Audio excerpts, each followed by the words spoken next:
I have a question about the recent DSA fine imposed on X.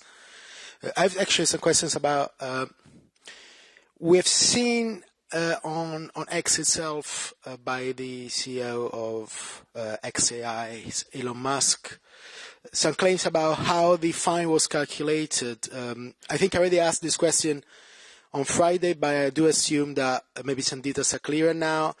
Elon Musk said that he was fined as a person, and I would like to actually understand how the fine was calculated, who was the ultimate surface attack area for this fine, and also whether we have established who is the provider of X services. So essentially the question is, how was the fine calculated, what's the surface, and who's the provider according to the TSA? Is Musk right in saying he was personally fined? Jan, to allow us to reiterate and clarify the reply to this question. Thomas. Thank you, Paula. Thank you, Jan. I can recall what I said on Friday. These claims are simply wrong, to start with. So, how did we do? You have a corporate structure that you have to identify every single time. This is the case for competition cases. It's the case for the DSA. It's the case for the DMA. Before coming to an end decision, you have to identify the corporate structure of a company. I can give you a bit more details on this. You have, in charge of X, of course, the Irish subsidiary, XIUC. We have identified also, as part of this, X Holdings Corp, XAI, as you rightly mentioned, and Mr. Elon Musk. That's for the corporate structure. The calculation of the fine has nothing to do with the corporate structure. We look at the breach, we look at the nature of the breach, the duration of the breach, the recurrence of the breach, the gravity of the breach. These are the 4 criteria. Based on this, we come to an amount, and the last step that we're doing is making sure that this amount doesn't exceed the 6% ceiling foreseen in the legislation for the provider. So if you ask me again to whom that decision was addressed, that decision was addressed to the entire corporate structure that I just gave you, but it has nothing to do with Mr. Elon Musk himself. We don't fine individuals. This doesn't make sense, and this is not what the Commission is doing. And it's worth repeating, we don't fine individuals. Jan, you have a follow-up. Yeah, I have a couple of follow-ups, actually, which will be parceled up together. The first is whether there's been any official communication from the U.S. administration to the Commission about this fine. We have seen, of course, a lot of tweets from Musk himself, but also from figures of the senior figures of the U.S. government. So I would like to understand whether any back-channel communication or any official communication has been relayed to the Commission about this specific fine and what these communications were about. And second, I'd like to understand how the Commission can ensure that Mr. Elon Musk, or the Musk group, so to speak, the corporate structure, pay such fine, because the intention doesn't seem to be that. So what tools does the Commission have in its arsenal of legal remedies to claw back these 120 million euros? Thank you, Jan. So, on the contacts, I mean, of course, official contacts took place because prior to adopting such a big decision, and again, this is a usual practice, this has nothing to do with this specific case, we of course inform the companies ahead of such a major decision. So at services level, our services have been in touch with X's corporate structure, indeed, to inform them ahead of the decision that this would take place. Now, on the payment of the fine, I mean, X will have to pay that fine. The 120 million euro will have to be paid. We will make sure that we get this money. Now, there are again procedural steps to take into account, and any decision taken by the Commission can be challenged in front of the Court of Justice of the European Union. So that would be an appropriate way to potentially challenge our decision, because we follow due process, we have processes in place, and we will stick to them. Thanks. Coming back to X, after everything that happened this weekend, including the CEO of X comparing the European Union to Hitler Germany, will you still continue, the European Commission, to communicate over Mr. Musk's network? Thank you. First of all, let me say that it's part of the freedom of speech to put out even completely crazy statements. And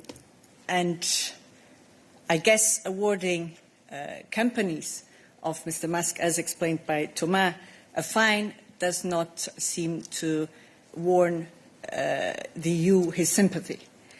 And otherwise, nothing to comment.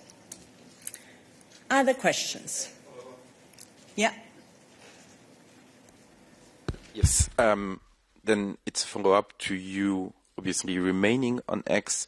What's the rationale behind it, except the arguments that you gave? Why is it useful to stay on it? And secondly, what's your red line? I mean, he compared the EU to Hitler Germany and called for its abolition. How further can you get?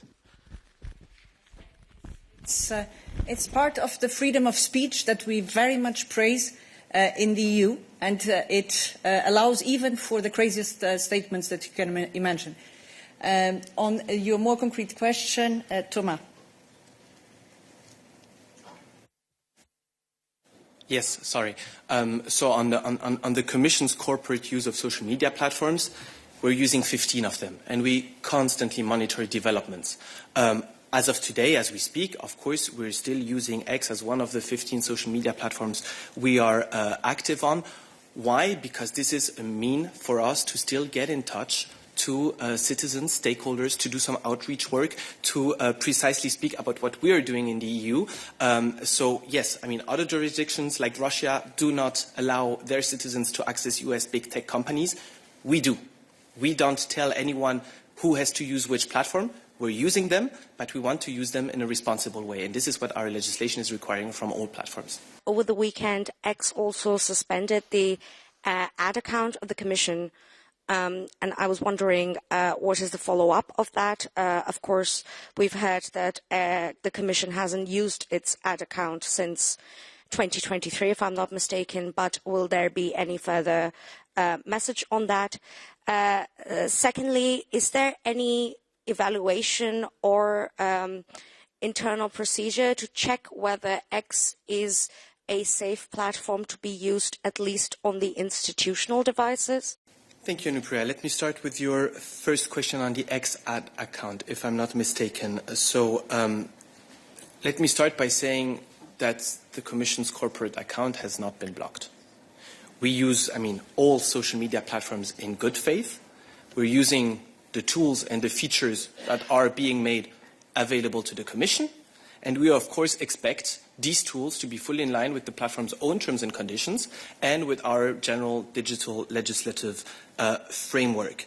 Let me just recall maybe on this also that the Commission is not using paid advertising or any paid services for X. We have stopped doing this in 2023, so that remains, of course, fully valid.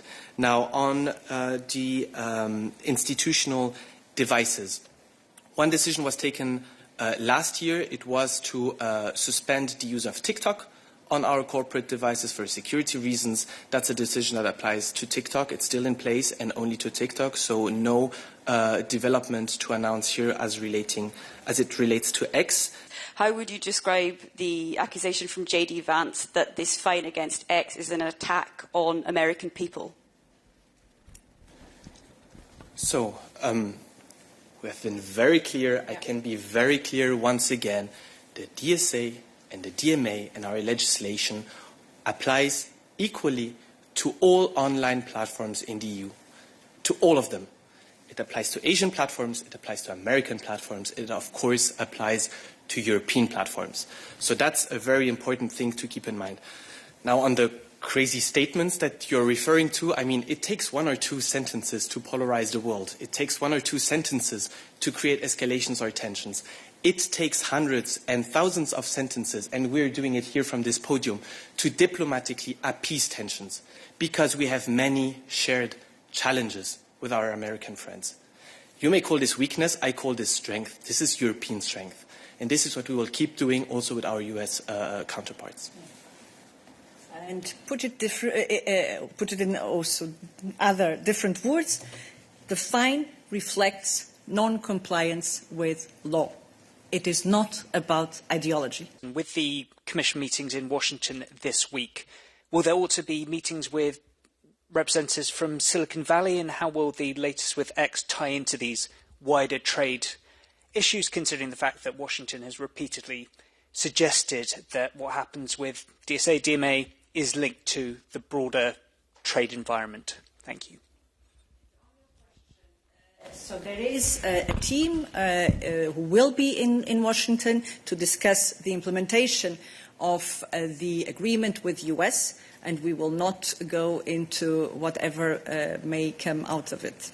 But it is important to remind it's about the implementation of the EU agreement with the US on trade. Hi. So I have a few questions. One, have you actually heard from... Is there echo? Okay. Have you heard from X since the fine, and has there been any indication of what their next steps will be? To follow up on Jan's question, have you actually heard from US officials since Friday? Not in general. And I know that the meeting is on today, but I think I would like to hear a response to that. There's also been a lot of clapbacks asking for a lot of things, including the suspension of officials' accounts. Are you aware of this, and do you have any response? And finally, can we expect the rest of the cases to sort of domino and have more decisions in the near future? Thank you so much. Elisa, on your first three questions, we already provided replies before. Thomas was clear about it. On the final question. Yes, thank you, Paula. On the final question, yes, no. On the final question, thank you, Paula. So the rest of the cases, we have an independent, neutral, objective enforcement agenda. So once cases are ready, we adopt decisions. Now, of course, what EVP Virkunen has also said, getting the first case over the line is quite a major milestone because it requires going through all the processes for the first time. We have done this. Now, can it potentially speed up other cases because now we're familiar with the procedural steps? Why not? But we will only go ahead with cases once we have solid cases at our disposal and once we're sure that we can win them, of course.